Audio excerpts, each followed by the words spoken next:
This is Must Be Nice podcast with That's Brandon right. Harrell, Drew Haas, and our guest, Dean. Dean, what's your last name? Stanfield. Stanfield. So No sorry. Steenfield? No Stanfield. Oh, okay. Stan, I'm glad you said that. Yeah. So yeah. I don't know. That's it. We're just going to continue Giant talking. dog, too. What kind of dog is that? That's a cane corso. That's Well, cane. he just put his head, just there for like 5 He minutes. just I don't even know if established the camera dominance. was He's on. just letting you know, like, don't walk off with anything. I'm here. Yeah. Just get. And then he just guards the corner. He dude. just right there. I was looking. He I was was, sweet. Put his big old head on my. just on letting my you know where knee. you stand, dude. Yeah, I'm glad to know. So how many sets did you do at JFL?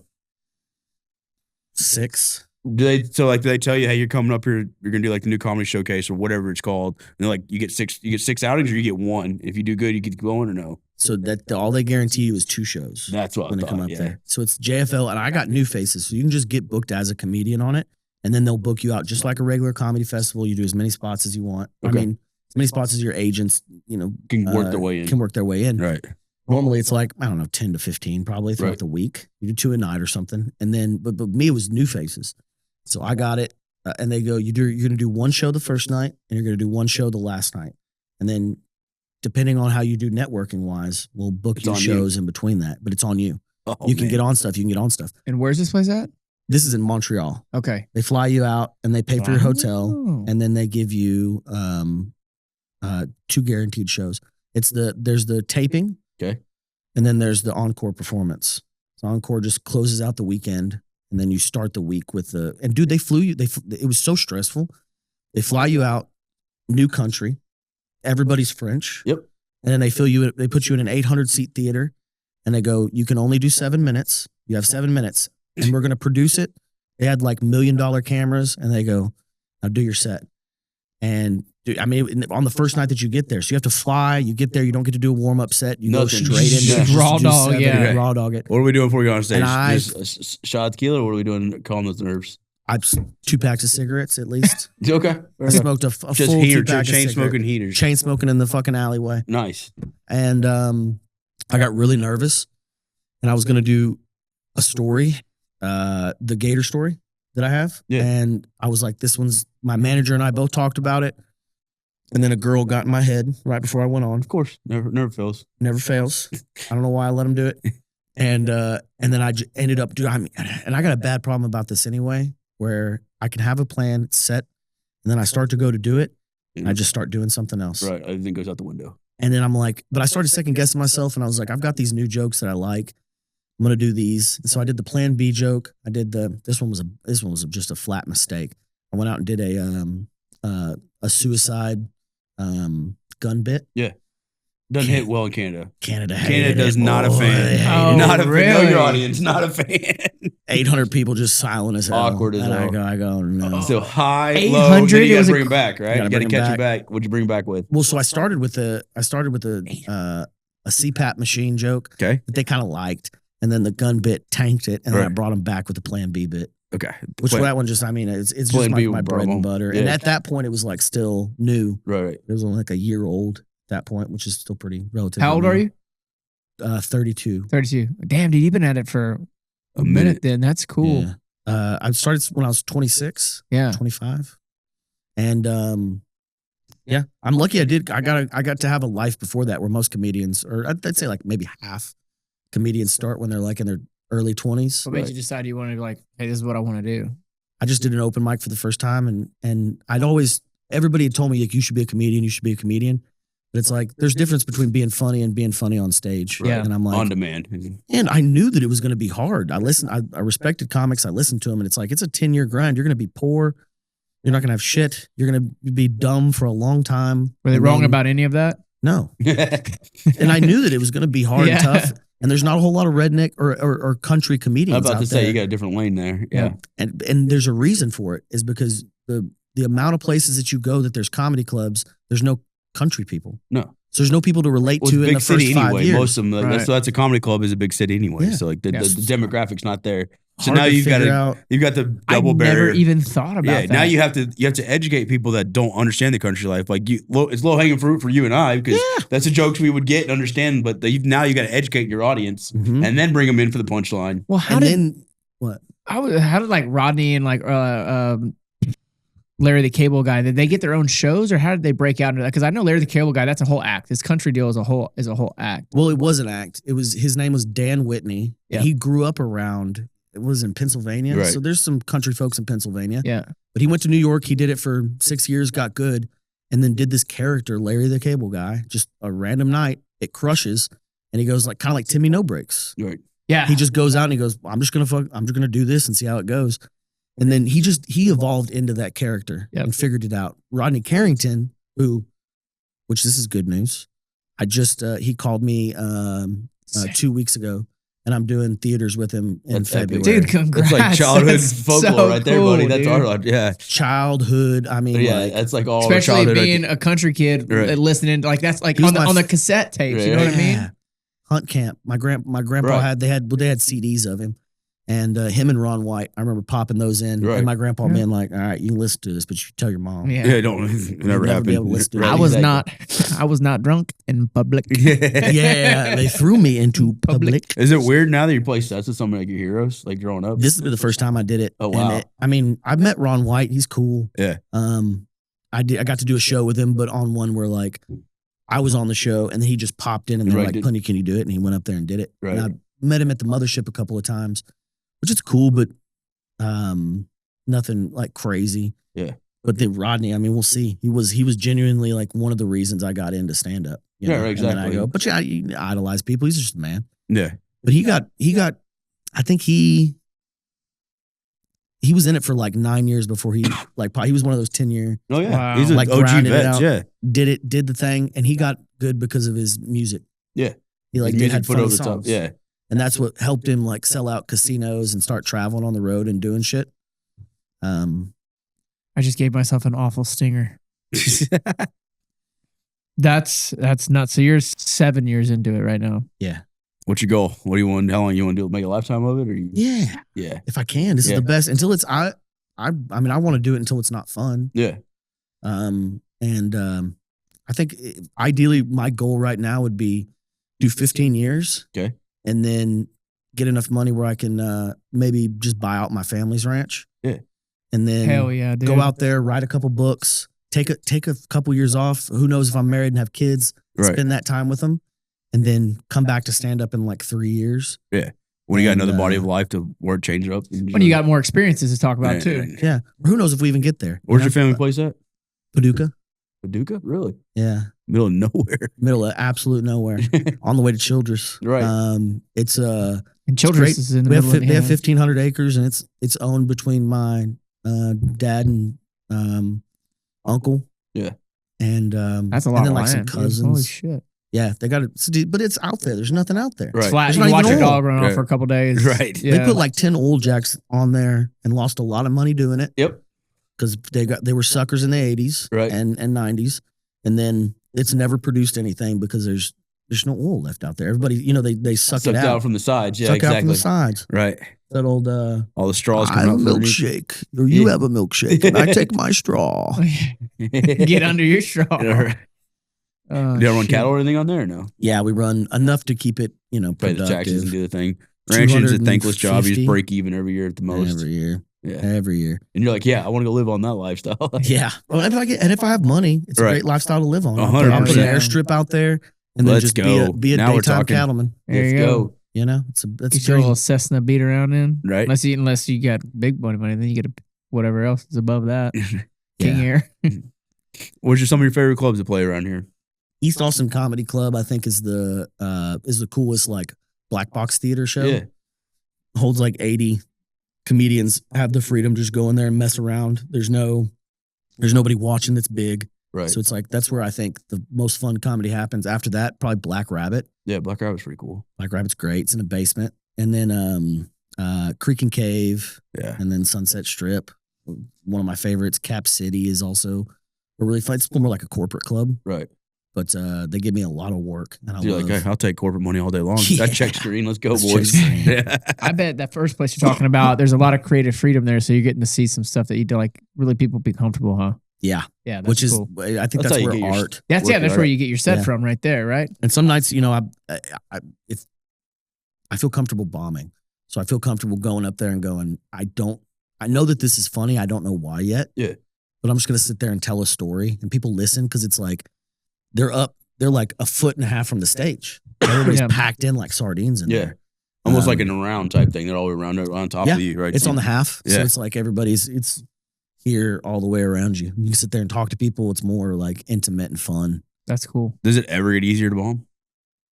Yeah. I know it's a part of the process. Like you like, it's I've heard people that are obviously further along in the process are like, oh, you have to bomb to get to the next. You know, there's like you said, there's meat there somewhere. I just got to work it out. See where. I think it gets easier. It doesn't hurt less. Okay, that's what I say. Probably just it starts hurting more. Okay, like when you first start, you're just like, yeah, it sucks that I did it. I don't like it. I'm gonna stay up for a day about it. But like I bombed, and it's like you have to do it for longer. Like in the beginning, you bombed for 5 minutes. It's like, yeah, I just couldn't get him in 5 minutes. Yeah. If I had 6, I'd done it. Yeah, exactly. But then you get 45 and you bomb for the entire 45. Oh, gosh. That's just so much cringe. Sounds all of that is like mine. a living hell. And you just got at some point, it's happened to me a few times. Like in North Carolina, I told you about that show we were on the podcast today. I mean, there's probably 60 people in there. I bombed for 30 minutes straight, and then I got him back in the last 15. Which is very rare that ever so happens. So rare, yeah. They hated me the entire, and I was just like, I was trying. I was like, well, what about this? And just don't see what stick. People were just like looking at me like I'm stupid, and I go, oh, God, I'm gonna have to bomb for the next 45 minutes. I'm gonna shoot. And then what sucks is then I get to go back. I get to go back to a shitty motel or a hotel, right? And then just sit there and stare at the wall. Well, plus you don't know anybody. It's like you're just traveling. You're like, I didn't make any new friends. Right? No one's buying you beer after the show. Nobody's buying me beer after the show. And it's so badly. My I'm eyes sure you're only with get me so far. You probably are like, I don't know any of these people. Why does it fucking matter? But like, that's not how our brains work. No, you want to please people in that moment. What's your thing that you say when you are bombing? Is there anything actively that you say to like lighten the load when you're bombing? It's like, oh, well, that didn't hit, or do you say? Yeah, I've got like a lot of those. Like, I feel like it's like plug and play. Yeah, just kind of. Fucking, that was not a good one. That wasn't crazy. Yeah, I'll go back to my notepad and go, and I don't even have a notepad up there, but I just go and write down like, oh, don't say that one again. Yeah. And then they kind of giggle, but it's all just, those are just like nervous ticks. Right. And so that sometimes sends you lower and lower and lower if they don't like you. I'm gonna fucking butcher what he said, but it's something along the lines of embarrassment is an under felt emotion. So you should go out there and embarrass yourself and learn some shit from it. Yeah. Yeah. I mean, I do the most, I don't know about it's the most productive writing, but I've done a lot of writing. I do more writing. If I bomb that night, I will go home and just write the whole night. Yeah. And just, until I can come up with something funny, I have to, I just sit there. But then if I do well, then I go out and have fun. Right. I go to sleep. I get to, I don't have to worry about it. So it's like, you do get better every time it happens.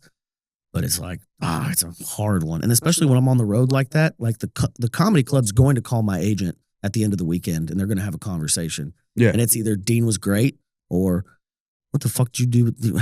Don't ever send us this guy again. Yeah. And so it's like, I'm worried about now. It's not just I bombed. It's like, it's my livelihood. It's my livelihood now. Yeah. This sucks. Have you ever had that and we got to win him back? You know what I mean? Like let's say like fucking Milwaukee has this club out in the middle of nowhere and you bomb. They're like, hey, don't ever send him again. But like 2 years you come back and you got to go. A set you rip. Okay. Not yet. I was like a redemption deal. I'm back, boys. I don't ever think the Chicago Comedy Dry Bar is going to ever call me back. But that's fine because I'll be at Zany's the next time. That's right. You're gonna be bigger than that for sure. So crazy, man. You gotta give them the once over. Like whenever you're too big, you're playing amphitheaters and stuff like that. Oh, I'm sorry, guys. I was gonna stop in here, but I'm blackballed. So it's my bad. Sorry for being unfunny one time. You do a lot of crowd work or no? Is that I hear a lot of people that like to say it's a crutch. Like it's like a And I'm not saying because I'm not in the industry and I don't know any different, but like I see a lot of people like obviously because we all love comedians, so like our feeds just inundated with it. And then you see like all it is just people like doing crowd work and then posting like the 2-3 funny ones, and then like that's their clickbait and that's how they get. I mean, I'm assuming, and I'm just gonna liken this. And you can tell me it's like. Our friends that are musicians and then like they have the TikTokers that make one song and get on there or whatever, and they can't block it up because they have to do other shows and everything else. Yeah. Is it similar to that or not? I would say, I think a good analogy is it is a crutch. Okay. But it's like a Luke Skywalker hand. Okay. Like if it's a crutch that you can if you can use it. Okay. I mean, it's just a naturally funny. Some people just have that naturally off the top of their head funny shit. Right. And it depends on what you want. Do you want to be a famous comedian? Do you want to make a lot of money? Or do you want to be a great storyteller? Do you want to be in every time you do crowd work, you're taken away from the opportunity to become a great storyteller by not getting that practice. Right. Some people mix it in halfway. I am fucking terrible at crowd work. Okay. I for whatever reason, like if I can fall into it about if I'm telling a story and somebody comments on my story and I can comment on them and talk through it, that works for me. Right. But like I did there's another time that I bombed. This was last. I'll just bring up all your faults, dude. Yeah, please. I love talking about some more stuff. Tell me more about you hate yourself. Come on, I got you. Saturday, I did the Austin Roast Battle. You seen the Austin Roast Battle League? So it's been going on for 3 or 4 years. Okay. And Comedy Central put some money behind it, or the Comedy Central Roast Battle. Okay. Put some money behind it 2 years ago. I used to do it and I love it. But I don't have the time right now, or you have to guarantee that you're going to be there. Okay. And then you have to you go on to different roasts. It's like a league. They have them every month. It's like bracketed? It's like bracketed. No shit. So it goes on all year long, and then they have the championship at the end of the year. Wow. And then how do they determine who knocks you out? Like, is it the crowd? Crowd's like, oh, sometimes cheers. There's 4 judges, and the judges decide. Okay. But if the judges tiebreaker goes to the crowd. Okay. And then it just goes on from there. And it's comedians versus comedians, right? Comedians versus comedians. Okay. And then y'all are savages. So before that opens up, they go, I did a feature set for the club before that. And they go, hey, to buy us some time so these judges can come in, can you do just 20 minutes up top? And just I mean, it's a full packed out crowd, just go out there. But it's like the people want roasts. Yeah. So it's like I can't go out there and do stand up. Right. I was like, so I'll just go out there and do crowd work. Yeah, start talking shit. Just talking shit. Yeah. And I go out there and I start talking shit. It's okay. And I finally get to crowd work and I go, hey, what's your name? He tells me his name. And I go, what do you do for a living? And he's like, I'm an engineer. And I go, cool. So what's your name? And then I just do that like 5 or 6 You're just trying times. To find somebody to pick and on. I'm just like nothing. And then finally somebody goes, I'm a porn star. Babies. You're like, no one's like mad about that. Somebody said I'm a porn star. Yeah, somebody said I was a porn star. And I was like, oh shit. Like a male porn star? That's badass. What do we, anything that we'd know you in? He goes, Ass Blasters 2000. And I go, cool. Cool. What do you do? What do you do? Yeah, just like went to the next person. It was just like, it just wasn't working. It just hurt. I'm like, I should be good at it. I am quick witted and I can have conversations and find something funny, but I just have not flexed that muscle enough.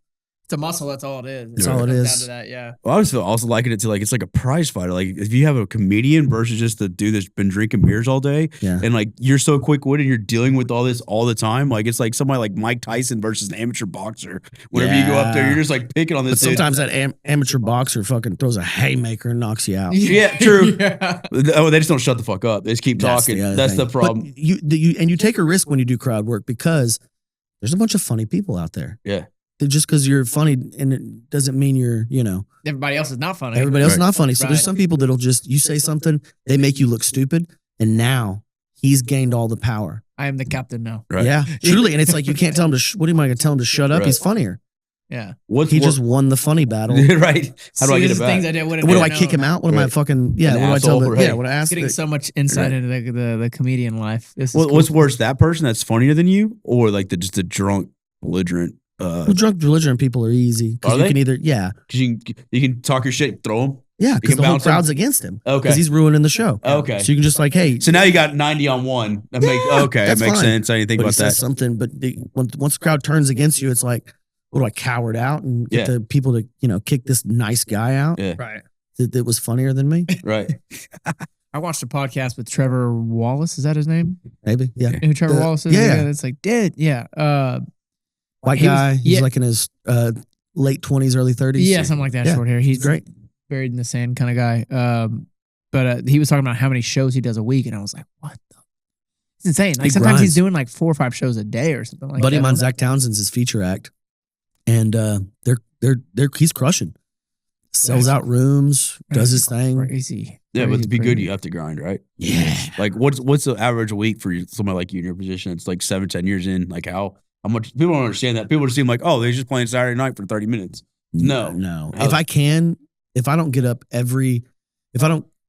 5 days a week, wow, I get very depressed. Wow. You gotta, it's that's a mostly so good much exercise, work, right? man. have to. Okay. If you don't, I start losing my mind. And then during those five times, how do you go about interchanging your jokes in there and like adding things and taking things away from your set depending on where you are? Like it's different depending on like where I'm at with the like act. But the way I do it is I try to build up. I've got my 45 minutes that I take on the road that I'm headlining with. Yeah. I try to push to do an hour, or usually push to do an hour. That's the rule. Right. But then I when I'm doing that hour, I do my 45 minutes that I'm trying to make and create and sell as like a special maybe, but as my like bookable act. I'm going to do guarantee contractually. I'm contractually obligated to do 45. Okay. I want to make that the best that I fucking can. Polished 45. And then I use that other 15 minutes. I'll do like, maybe try crowd work or try to add a new bit. Off the top of my head, I'll do like things about the city that I'm in, mess around for 15 minutes, and then I get into my act. Okay. So like the first 15's fluff. Like just trying new stuff, see what hits, see what sticks, right? I know that I got good jokes coming up. Right, for sure. Just trying to warm up a little bit, see what's and they remember the end. They don't remember the beginning. Yeah. Oh, that makes sense. But when I'm in town, I just, like tonight, I'm doing 12 minutes. I'm going to figure out what I'm going to do on the way there. Is it hard to shave down to 12 if you've been doing 45? Sometimes, yeah. Because you're like, I got such a body of work. Well, what's really hard is like that 3 to 8 minutes. You're like, I got this setup. It takes 10 minutes to get to this Truly. point. Yeah, oh, man. I'm telling these stories. Oh, man. Yeah, you're like, nah, I ain't concise and cut it down. I'm missing all the meat here to get it going. Well, then what happens if you have a heckler at that point in time? They just fucked up your whole set. Yeah. The timing of everything. Yeah. I didn't even think about that. Yeah. It really sucks. Hecklers just suck. Like, it just like, they just want to be the attention so bad. It just aggravates everybody in the crowd. Like, I understand like some people can turn it into a win, but it is so aggravating because you're like, dude, this dude fucking spent all this time to do this set. What's another bad thing about the crowd work clips is it comes from like people talking in the crowd. Right. So that makes, if you're a fan of that and you're not a fan of comedy, but you have to go to a comedy show to get that thing and hear that thing, people show up to some and they go, like if you showed up to one of mine and I don't do any crowd work, by the end, you're fucking pissed off because you're like, this isn't what I want. Yeah. I want the crowd work shit. Do the crowd work stuff. And it's like, well, I'm not that guy. Yeah. Or they think that there needs to be crowd work, so they interject themselves into the show. And they think like, oh, well, I got to cause a scene just so I can get this crowd stuff going. And then I've had people do it and then come up to me afterwards and then go, hey, man, sorry I did that. I was just trying to help you out. You're like, you asshole. Asshole, dude. Thanks, brother. Yeah, it's all about you, buddy. Thank you. You really did. You really laid up there for me for sure. Appreciate it. That's crazy. Such a great layup with that. But you never see by like going to like a freaking like Red Clay Strays concert, the guy stands up and starts singing like he's helping the band, Freebird or something. I mean, it just blows my mind. People, the amount of people think that I don't know if it's just our generation or like the generation below us doesn't know like comedy, how it works. Like there should be like, hey, this is comedy etiquette. This is how it works. The only thing they know is from TikTok, Instagram and TikTok. Right. Yeah. And everything they see at TikTok is like quick, short form content. Mm-hmm. They don't realize it's a full 1 hour, whatever deal. Yeah. And it's like, I mean, that's the problem that I'm going to have the rest of my career is trying to get these kids that grew up on the scrolling. The instant dopamine dump versus to come to my show. You know, I probably got 10 to 15 more years of us, our generation, of being able to afford tickets. Right. And then after that, I got to figure out how to get these kids in. I never even thought of that. So it's like I could get to the point where I'm making like a ton of money and then nobody comes to live comedy anymore. Right. Why would they? They've been entertained by their phone or whatever. Yeah. Is that like but things are just progressing so fast. Right. And then the content gets shorter and shorter and shorter and the dopamine dumps so quick. It's just like, how do you that's when I think it's pretty masterful whenever y'all go in and control a room and have them eating out of your hand for an hour. Yeah. You know what I mean? Like you just you got a bunch of dopamine deficient. I mean, like crackheads that need those hits every minute. Right. They expect a joke every 3 seconds to keep them fucking rolling and go on top of it. I never even thought of that. But then, I mean, if they're always getting that and then they come in and they have like this fucking old guy's not, telling funny stories. But then they just wait and they hear it live and they go, okay, well, at the end of the whole thing, I actually did have a lot of fun. Right. And I'm not. The body of work was there. And I'm not like dopamine burned out. Right. Like that was actually, it's like eating, it's too rich. Yeah. The thing that 1,000%. Like the long yep. dopamine over time is the better dopamine. That's like anything. That's what I say. Yeah. Yeah, for sure. Right. And like the other thing I was saying is like, for you, like, do you notice like, the younger generation coming through? Do you notice like a changing of the guard? Like, do you see like is there like you've got your top tiers, your older guys, and then then you up and comers, and then like do you see like a younger group coming underneath you of comedians or there's I think there's always going to be people that want to do this and want to figure it out. There's out of our friend group, most everybody is between the ages of 28 and 35. Right. Out of that lower group, there's probably a quarter as many as there are of us. Okay. So there's still a backfill coming. There's a backfill. That's why I was worried. Like I just didn't want comedy dying, you know? No, I think it's people I think it's taking a new fresh breath here, at least in Austin, Texas. Yeah, there's been a flux of it. But there's also, I think there's a lot of people, there's been an uptake in comedians in general, but it's most people having like midlife crisis. Right. And that has always happened. There's always been people that go, "Oh, I want to be a comedian," and they're like, that's where Kill Tony comes in. Right. Yeah. they've late just 20s, early 30s, right? And they could, make it. And it's easy now if you get a viral video, and you're tensioned enough and you can handle it. Some people can just fucking handle it. Uncle Laser didn't start till he was 32. Yeah, and he's got almost 500,000 followers and tours across the country, and right. He's only been doing it 3 years. And he just had that one time on Kill Tony, right? Like he wasn't even doing stand up then, was he? Yeah. He had been doing it for like a week. That's it. Yeah, that doesn't count. But he had like 100,000 followers on Instagram and TikTok from like front facing videos and stuff. He was working in the oil field. He was just doing mess around stuff.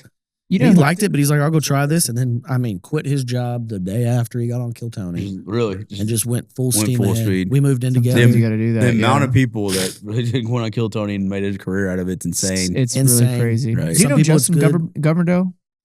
I don't think so. Short dude, probably about my height, from San Antonio, was in the Marines. He's stood with like, give me back my foreskin in front of like while they're I've seen him on Instagram. Yeah, I think I've seen him around he too. was on Naked and Afraid, and like that's how I got in touch with him, by being naked. Were you on Naked and Afraid? No, I was on a show called Outlast, but I was calling him, I got in touch with him before then just to ask him like how, like his experience of it.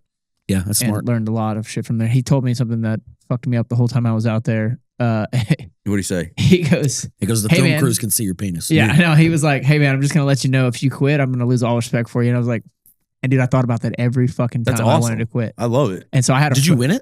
Yeah. Damn. Yeah. I've always, I don't know who I need to holler at. But, me. But if I could go do one of those shows, I think I'd be really good at it. Because I know how to live outdoors. And I don't know about Naked and Afraid. I'd do it. The bugs would suck. The bugs would suck. I'll tell you what else sucked is being cold. And the sun. Dude, my balls aren't you. I went messing around with this girl, and we got a bungalow in New Mexico, and we went tanning naked. Yeah. Outside of on like the patio, we were drying off. Your bungholio got good and hot, didn't it?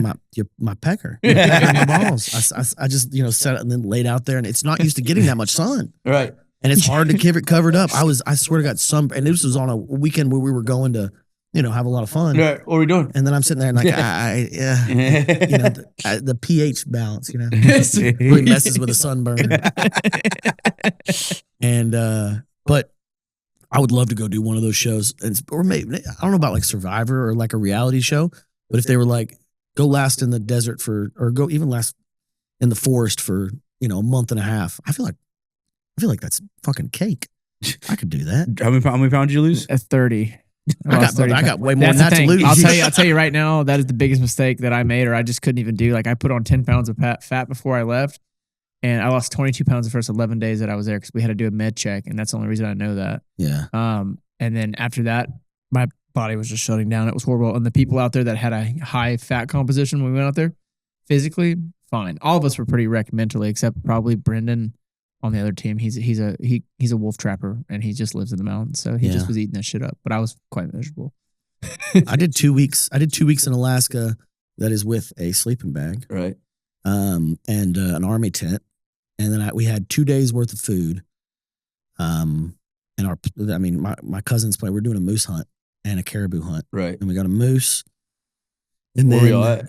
The Denali, on the backside of the Denali mountain range. Nice. He got a draw for a place that they, it was like 14 miles in from the road. Yeah. And 10 miles from the local, from like the first, like a decent trail. Hell yeah. So it's like we went 4 miles in on the four-wheelers and then had to do this thing where we found a decent place, walked in, checked it out, came back, grabbed the four-wheelers and took it in. Yeah. And then got all the way to our base camp and stayed there for like 10 days. Yeah. And we planned to bring a little bit more food. He was like, we're not going to be out there the whole time. It'll No, be we're fine, yeah. And he said, and plus there's all kinds of wild game out there. Yeah. And so we brought 2 beef stew, which are like, feeds like Mountain House. Yeah. It feeds like 3-4 people or whatever. So he's like, we'll do this when we get hungry. If we don't catch anything. We spent way too much time. Oh yeah. Smoking weed and looking around. And we forgot about wild game, ate through the both of them. And we were out there for the last 6 days, not eating shit. Oh God, damn. And I got real hungry. And you look at those little tiny chipmunks that'll just like chatter. Yeah. I'd wake up every morning and I'd go, you motherfuckers. We had a 12 gauge shotgun for game. We were trying to get up grouse or something. Something. Yeah, for sure. But it's got to be big enough. I'm gonna blow a chipmunk. Right. I'm gonna get a little bitty thigh there. It's just toothpick. We were eating. The only red meat we had was where I shot 7 squirrels while I was out there with the recurve, which they didn't show any of that in the show. But we were eating the bones. Do you get a choice to get a weapon? And everything. No, they gave every team the same exact stuff. We had no sleeping bags the first 10 days. That was probably one of the worst parts. But we got a recurve bow with arrows that were way too long, splines that were way too heavy. They flew like shit, but we all got the same Fisher shit. Price first bow. Yeah, it was pretty rough. It's pretty rough. Great. But after I got the first one, I was like, oh yeah. It took me 12 days before we even had the shelter. Like we were working so hard to try to get the shelter windproof because we were just freezing our asses off at night with no sleeping bags. That finally we had it where we're like, okay, this is pretty good. And I was like, okay, I'm gonna start hunting today. Yeah. And I started killing squirrels, and that was nice to get some red meat. But there was 4 of us at this time, so like. One squirrel is. And are you with other people? We're 4 other people. They Yeah, have to stay there's on a 4 teams. team. 4 teams of 4, and these squirrels are not like Texas squirrels, like where we have these big ass fox squirrels that are this big, Living like, on acorns. they're little bitty chipmunk looking squirrels. That's what I'm saying. You're listening to them. I'm Right. you motherfuckers. Yeah, it was rough. Yeah, we did 10 days off the Arctic slope there, and there was no trees or nothing. And we were like sitting there, like same thing, rationing the food or whatever. Yeah. Thank God we got caribou because we were like sitting there living like kings. Though there for a while, we were like, oh, this is gonna go south real quick. That hunt wasn't near as bad as the ibex hunt you did. No, the Kyrgyzstan stuff. So that was ibex you were hunting. You know, right? ibex. Yeah, I was on the China border basically in Kyrgyzstan, 14,000 feet, camped out. I would spent 12 days out there, and the people we're hunting with are just speak Russian and Kyrgyz, so you can't speak anything. Oh no, oh, dude, just blackout sick and then snowing and everything else. Oh, it was so rough, dude. I found out. you got sick. Oh, I got sick as a dog, like altitude sickness. Altitude sickness. You'd walk because you'd camp at 12. They don't give a fuck about altitude sickness. No, they're like Sherpas. They live there. Like it's a Tuesday to them. Like look at the fat white guy throwing up on the corner. That's not our problem. And they're like, hey, we're camping at 12, and I'm already sucking gas at 12. They're like, we're going up there to go hunting. And you're like, something you would like, I can get up that in an hour. It'd take you a day. You'd climb and black out. Dude, I learned because you got to take breaks when you're going up. Yeah, that's what I'm saying. Like you would literally it'd phase over and be black, and you just sit there and be like, oh, dude, I'm not that out of shape. Like you would, it was miserable. No, we were training hard then too. We were training hard back then. Like when we went.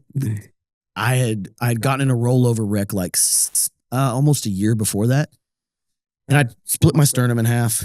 Had pretty big concussion. Yeah, and then that explains a lot. Yeah, it wasn't my first one. It probably won't be the last. CT. Oh, I mean a bunch of them from high school, and then I rode bulls for a year and a half, and I got, so many concussions doing that. But anyway, I went out there. And I was probably weighed, 220 when I went, and thinking I was going to lose weight. Yeah, I came back like 210 because when we got back I gorged on everything. Right. So you just gain all that fucking weight. I puked for a month straight after I got back. My stomach was so small and I wasn't used to eating anything. Every day I regurgitated my food every meal because I was eating too much every time. Yeah, just tamping it down, just trying to get it down. I didn't give a shit. My body, I looked like an alien, dude. All my legs and my arms were still real skinny, and then my whole midsection got all weird. An Ethiopian. Yeah, exactly. I got the altitude sickness, so I found out that above 10,000 feet, I get it. Like if I'm up there for a couple of days, we went elk hunting this past year. had it so bad I started having hypnosis, like no psychosis, not hypnosis. Nobody was hypnotizing me. Psychosis, and I couldn't sleep, and I was puking at night, and I kept dreaming that people were coming to the tent to ask me for marketing services, and I was like, "What the fuck is going on?" My buddy was staying up. He was like, "I thought you were gonna kill me or some shit." Dude, I felt bad about this. We're sitting out there, and they also, we're sitting out there, and all we're doing is glassing this hillside for days. So it's not like we're not expending a lot of energy until we find one, and they go, "Okay, now we're gonna try to hike up that side of the mountain." And my cousin thought he saw something. And he goes, "Did you see?" And then I go, in my head, I look and I go, "Oh, there it is. I found it." And he goes, "Where is it?" And I try to describe to him where it's at. We're sitting there. I swear to God, I'm watching this moose. And then he disappears around the side. And then he goes, "All right, well, if you got eyes on it for sure." He's like, "I think I saw it." He's like, "We'll walk up there." And I go, "I'm telling you, I put eyes on it. I know I saw it." And he goes, "Cool." We pack up and we start walking. And I go, How far is it? And he goes, 7 miles or whatever to get around, back up, because you got to go back down around. And it's like, we can't just walk straight there. Oh, dude. We got to go back down here, walk around, and come back up through the ravine. And then I go, I don't know if I saw it for sure. Looking down, you're like, "Look at the time, guys. I don't know if I really saw that one." Dude, I have a friend that is an absolute. My buddy Brett is an absolute mule, and it doesn't doesn't matter how much I train. It just doesn't matter. Like when I go to the mountains with him, like. He's also probably about 6 inches taller than me. So every step that he takes, he's taking 6 more inches. That's the story of my life. And like all of a sudden, and then I'm just sucking air so hard. I'm like, this fucking sucks. I hate this. And then we'll go home and talk about how great it was. But I'm there. I'm like, this is the worst. The suffer part. Yeah. When we were in Kodiak, we had to carry a camp with us and go all the way to the top. And then the guy was like, "You've got to start in the sea level, go to the top of the mountain, touch sea level on the backside." And like, wait, I have to? Why? Well, exactly. But it's still it's part of it, right? You're just because you're carrying 70 pounds with you everywhere you go, trying to get up to the top. We get on top there, finally get our goats and everything. Wind's blowing 60 miles an hour sideways. Got pictures. But you did all this for a goat? Yeah, mountain goat. I didn't say I was right in the head. And we get all the way up there, and the wind's just ripping. You can see our tent just folding in, like when they see like in the movies and shit. We're like, "Oh, this is great," blah blah. And then the guy calls on the sat phone, because they're trying to get the plane out of there. He's like, "Hey guys, if you don't make it back down by like we had 2 days or a day and a half to get back down there, you're not getting out for a week. We can't get down in there." And the guy's like, "Well, we can spend another 4 days going this way. We can go off the cliff this way. That's our only hope we got." I'm like, "All right, let's do it. How bad could it be?" And just fucking miserable, just bombing down this cliff. And like at one point, I'm just tumbling down the end, and like dust just grabs me so I don't fall off the edge of the cliff and shit. And then you get back and you drink that beer in camp. You're like, "Oh, that was worth it. Good time, boys." Great time, boys, huh? No, Brett's one of the type too. Like we'll see an elk, like we'll hear or see an elk so fucking far away, and he's like, "You ready?" And I'm like, No, it's gonna be gone by the time we get there. We're gonna have to go. Like, I just don't like when I'm getting in the thick shit and I've got to crawl over a bunch of trees with 60 pounds on my back. Like it's just I'm like this. There was we didn't have to do any big hikes, chasing stuff with our packs. We had like base camp, and then we'd always go fuck around and then come back. Yeah, there was a couple of times where they would go out. And then there'd be like a river crossing or something, and they go, "God, it's gonna take way too long. We just got to cross it here." Yeah. And then you're like, I can't really go back because I don't know how the fuck to get back. Right. Yeah. So I have to go forward. Oh yeah. And then I go, and then one of the times I just straight up was like, "Hey man, y'all are coming back this direction, right?" Yeah. And they go, "Get a once over for me." Yeah. Get a good peek, huh? 100%. And sure enough, they came back without anything. Right. I was like, and I just had an afternoon. I took my fly rod and just fished. It was on a Kenai. Oh, there you're done. Just hammering fish. I mean, I got the salmon, and the salmon were just like I was pulling. They said they were worthless. Yeah, still fucking pulling sockeye out of the river. That's fun. It's a blast. It's a great time. I didn't have to get fucking wet and cold. Right. So I got super sick this past year, and we came down to about 9,000 feet, and I started feeling better. And my buddy's like, "I'm gonna go hunt." And I was like, "I'm gonna lay up here because I haven't slept in 2 nights." Yeah. I'm in the camp, and not 20 minutes after he leaves, and like we're like, you can text from satellites on phones now. It's pretty cool. Right. But I just hear 2 mountain lions going at it right in the direction. I'm like, I'm freaking out for him. And I text him like, "Hey man, watch out. Those are mountain lions going at it up there." And no text back. Of course. Nothing from him. Hour and a half later, he comes back and his eyes are big. He's like, "Dude, there were some mountain lions up there." Like, no shit. I was like, yeah, did you get the message to see from? He's like, "No, I didn't." God. And he was like, and his. So our pistols kept falling off of, like, they were just uncomfortable. Our bags were sitting on our pistols on our hips, and like I don't know, maybe we'll just throw them in our backpack. So he's walking around with this bow, and like there's they're screaming right next to him, and he has to take his backpack off to get his gun out of his backpack. It's always like, a bad feeling. Yeah, it was pretty sketchy. Like, how good? I mean, first of all, you got to be real cool in a situation, right, to pull a 9mm out. Dude, a house cat will fuck you up. Imagine something that weighs more than you. You probably got 1 or 2 shots, and will it stop it? Probably not. It's adrenaline's running as well. Yeah. Try to pray to God to get a headshot. And if you've ever heard of bobcats screaming at each other in the woods, in a blind with one terrified, underneath, crying. Yeah. Went under there for something. I think it was like a possum or armadillo or something. Went underneath the blind, and it chased it under there. And I don't know if I think the other animal got him bit and was holding him down there, and it started screaming underneath me. And I was like, I don't even know if do I shoot down there and try to kill both of them? I don't want the thing that's making that sound to ever get out of that. That's they just open up a portal to hell down there. Dude, These things are mean. That is one. It's like 2 women being murdered in the woods. Oh, it's you'll never forget that sound. No, I was like 12 when it happened the first time I was on the deer stand, and I was younger than that because I didn't have my hunter safety yet, and my dad had me sitting there, and I was crying so hard. I was like, I'm fucking dying. We're gonna die. This is how we're gonna And die. then I forgot my binos in there, and I got back, and Dad was like, you got to go back and get those at the stand. And like, I almost killed myself getting back there that night trying to go driving so fast. Fuck. Ooh, no. So what you got coming up? Anything good? Yeah. So I go on the road with Carrington the rest of this month. Where y'all playing? What's some dates? Lubbock. Nice. We're in Lubbock the 13th. We're in Midland on the 14th.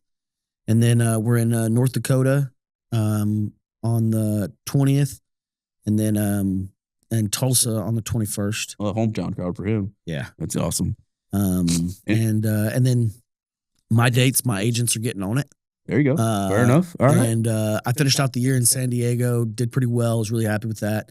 And we're gonna build out the rest of the year starting in the summer. Nice. I'm gonna try to do another run. Are you? If I can get the van going. Let's go. I'm gonna try to do July through the end of the year, and then just really, tell people about it, try to get people out, and then, see. You hit it hard, pretty hard. First part of the year, you were getting after it. Yeah. Well, no, Was it last? all last year. Oh, okay. Was big for me, but the last 4 months I did a show in a different city every weekend. I know. It seemed like you were just hitting it hard. I was slamming gone it all the time, which was great.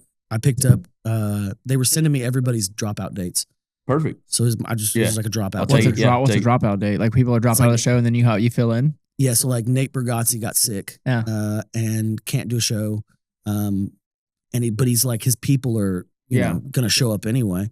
And It's already a packed house. it's already going to be a packed house, most likely. And you're gonna get new fans because they would never heard you anyway. Right. Yeah, exactly. And so they somebody gets sick. Yeah.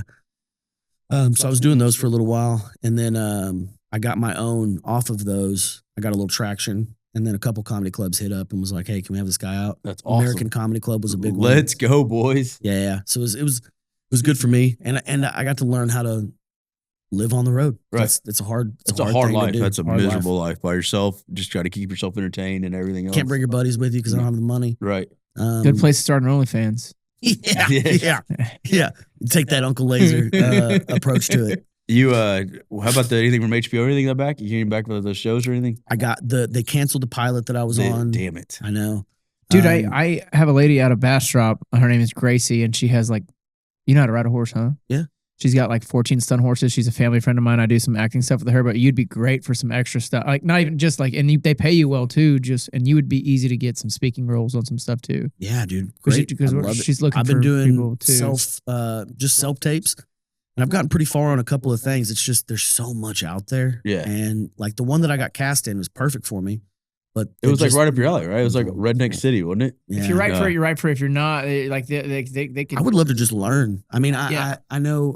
It's pretty easy. You just do the same shit you'd normally do on a horse. It's Yeah. so easy doing. It's fun doing that. And I would love to just get some more practice on a horse working around, because I mean the most that I've ever done was when I was growing up, my dad used to train and finish out horses, and his biggest thing was he would get horses that kind of young girls get horses. Right. They love horses. They get turned out. And then they get turned out, and then they just don't. No, yeah, you got to work They're with good them horses, every day. but they don't have no discipline or nothing. You got to coach them back up. Yeah. So he'd pick up those, and then my stepmom would train them, and then I would get on them until he trusted it to sell them again, and then sell them to another person. No better way to learn right there, buddy. No better way. Right. And then working at the ranch, like when we do cattle, but you're only like a helicopter brings the cows in. Right. When you're on a piece of property like that. Yeah. There's just no sense in doing it everybody themselves. And so the helicopter pushes them in, and then we work with them in a 10-acre pen. Yeah. Right. And so it's, you're messing around, you're running around, dropping a loop on one of them and dragging a leg out. Yeah. Maybe. But I would love to just get some footage of me doing stunts. It's fun. I'll talk to Gracie too and just make sure y'all have each other's contact. That'd be great. I try not. Hey, there's plenty. Do you still work at the rally track too or no? Yeah. I work out there 3 days this week. Did you? Nice, man. What do you do for them? I'm an instructor, so I instruct the day. Oh my goodness. Can you imagine rolling up and seeing you as my instructor? Let's go. Some people love it. Yeah, it's so cool. Day 1 through 3 on the Subaru WRXs and Mazda M2s. Really? I do that, and I'm working my way up. Do you have like a soft side? Do you like, ma'am, you got to put clutch in this one? Do you have? For sure. Okay, all right. Yeah. Or you just motherfuck me the whole time. Dude, you suck. Depending on what you need. There's people that I get up there and I tell them, I go, hey, this is better if you tell me how to talk to you. Yeah. Because naturally I'm naturally I'm a sweet guy. Oh yeah. Naturally I'm nice. Yeah, for sure. So it's like my natural inclination is not to be an asshole, but if you let me, and some people are like, you have to fucking call me a dumbass. Yeah. He was like, I like that kind of shit. Yeah. And it's like, well, let's have some fun, brother. Yeah. I like when people are going, because one of the exercises is going in a circle and you just use He's making a left turn. Right. Truly. And you turn the steering wheel in, you set it, you don't move it. You keep the throttle all the way down, don't move it, and you're practicing using the left foot braking to initiate the slide, and you just keep that slide going the entire time. And it's a trust thing. Yeah. Your brain tells you to slow down when you're coming into the corner, but if you just keep throttling out, it's going to push you wide. Right. And then use that brake to pull the nose back in. You just keep doing that all the way around. And some people everybody lifts, everybody turns in. Right. It's just and then I just go, you're pissing me off. You're fucking really making me mad right now. Every time you lift that brake, every time you lift that throttle, what the fuck's your problem? Like messing around like that is a lot of fun. I have a good time doing it. What a unique place out there. And they're also an adoption. Dog adoption. Yeah, I literally left there that Sunday. Was driving home, found 3 or 4 puppies, and we brought them back out there. And they took all of them. I think they rehomed them or something. There's so many days that will come in. We got a client that just paid $8,000 for him and his son to, do a day out there. Right. And then all of a sudden we got 4 German shepherds in the like the bottom part. Yeah. And they're like, what's going on? And we're like, oh, we also rescue dogs. What the hell is this place, dude? Man, what a cool What's the place. biggest thing you fucked up out there? Like, what's the biggest thing you tore brother, up? two cars. I crashed. Into each other? No. Damn it. At different times. One time I forgot to put the hood latches in. And I mean, driving down, doing a great Scandi flick going across. And just doing one of these, just looking cool. Looking great, dude. Dude, you're just like cheesing for the camera. Bam! Oh, wait, that was on video, right? No, that was yeah. I've seen the video of that. What's the kid's name? Josh Francis. Yes, one of those posted it, but also what's the younger kid's name that works out there that was driving KJ out there? KJ. Yeah. KJ, yeah. Like I saw a clip of that on his. Dave did that at the last rally. Dave did it at the rally. The rally, he raced the rally sprint. Like, the hood latches came up. Craziest thing I've ever seen. He never lifted. He just kept driving. He kept driving. Did the entire course. He won the freaking time for whatever the lap course. He got the fastest time. Looking to the like your cap right here. Yeah. Maniac. Golly. Through the screen going 70 miles an hour. I just remember I was like in the helicopter. I looked over and all I saw was the hood was up. I'm like, oh, that's going to suck. And it never lifted. And I was like, oh, Jesus. Oh, we're doing that. Never stopped. And we thought he was just going to get back to the main entrance and then stop. No. And he just sends it into the woods. Let's go, boys. In a $120,000 car. Yeah, that's what I was thinking too. I'm like, I thought the whole windshield owned by Black Rifle. So yeah, exactly. I was out there one time and I was like, how much can you get one of these for? Yes. You can build one out for I'm trying to build one out right now for $30,000.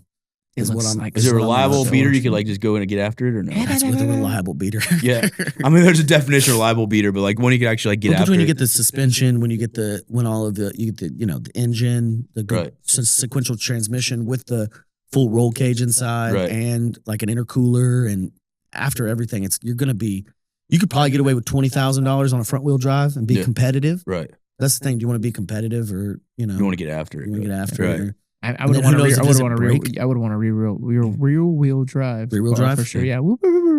They're hard as that. That's what the Colorado is. Yeah. We have the Colorado. What is Duck? Ducks isn't a rally car, but that car's sick. Ducks? Oh, Duckies? Duckies. Yeah. Yeah. It's a Volvo or something. He's got a Volvo. His car, his little drifting car though. It's just like that thing car is so awesome. cool, man. Ducky's so cool. He's such a cool dude. Where did he come from? Yeah, he just showed up one day. He's a Polish country boy immigrant. from He's not. I mean, he's a country boy. That in the fact New York or New York, like New York City. Oh, New York City. Yeah. Wow, that's. I just remember him showing up one day. That was Ducky. Okay, cool. And then he just like fit right in. He was like one of us. The man. And he's like just cool as hell. And he's like, yeah, like we're gonna do this. Like, I'm down. Let's go. And he's always like, I have to tell him all the time, like, cause my clutch is out in my car right now. He's like, dude, we'll fucking fix this up. We'll get it done. And I go on a weekend that he's like already been just busting his ass for rally ready. I go, dude, we're not doing this. We're not gonna do this right now. I have a buddy. My buddy Drew is like one of the guys. Like I could. Let me be able to afford to. Yeah, I could call I could call this guy in China and be like, hey, I need you to come get me. He'd be like, okay, I'm gonna come get you. I'm on my way. That's Ducky. That's Ducky. This is my buddy Drew too, and like he works his ass off, and then like he also gives back to his friends so much. Like he has helped to his own detriment. Yeah, to his own detriment. My buddy Drew has helped all of us and his friends like to his own detriment, and like I try to pay it back to him however I can, but like some of the stuff I just can't pay. Like he gives so much, and I give him praise for that. I'm like, well, if I ever get a team together and I need a mechanic, Ducky's on it. No, for sure.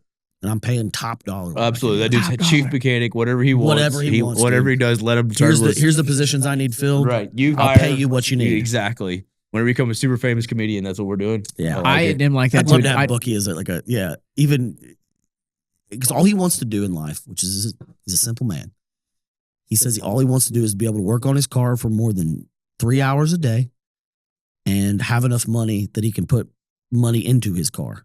That's it. He was like, that's all I need. Goals. I'm like, dude, I'll come be a driver. Dude, you know what I love is that like you're on your way there and you're gonna get there, but you're already talking about that stuff before you have the money, and like that's what I love. Like I just now, literally in the last 3 or 4 months, have had some of my close friends that I went to high school with. They've been picking up just like they have full-time jobs, they have jobs and stuff like that, but they've been working for me, and like that's I'm paying such a cool thing. I'm paying them good, and almost it feels weird sometimes. And I'm always like, hey, if you don't want to do that, just tell me to fuck off. Yeah. But if you want work, I'm gonna pay you this much to do $27 an hour. Right. I'm like and then everybody's like, how much are you paying them? I'm like, and they're like, that's too much. And I'm like, I wouldn't want to do it for less than that. And I'm like, they're my it just.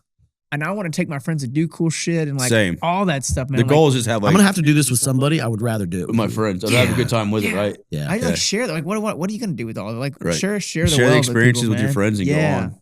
Like when I get to bring my friends that haven't got to do a whole lot outside of our small town, like when I get to do, like, I'm so much more excited for them to go do it than experience it. Yeah, for me to go, like, I'm like, I want you to experience this. Like, I don't know that. I'd love to take some of my buddies skiing. We never got to go skiing. Right. Or leave the state. How many people are your friends you never get to leave the state? 2,700 people where I'm from, dude. It's small, man. Yeah. So cool, man. I'm gonna get you on the road, but appreciate you stopping by, brother. Thank you for having me. This has been great. You guys are the best. Thanks, brother.